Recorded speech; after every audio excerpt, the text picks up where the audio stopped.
এই গাড়িটি হলো বোলেরো পিকআপ 2.0 10 ফুটি গাড়ি। এটার বডি তৈরি করলাম।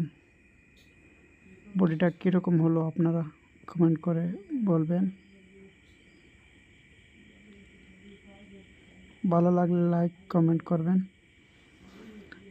আর আপনারা আমার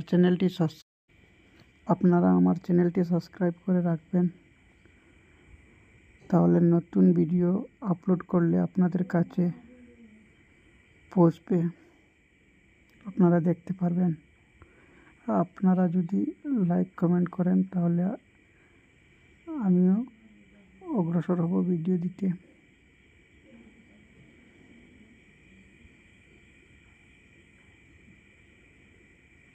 দেখেন পুরো ভিডিও। আপনাদের মতামতটি কমেন্টের মাধ্যমে জানাবেন কেমন হলো।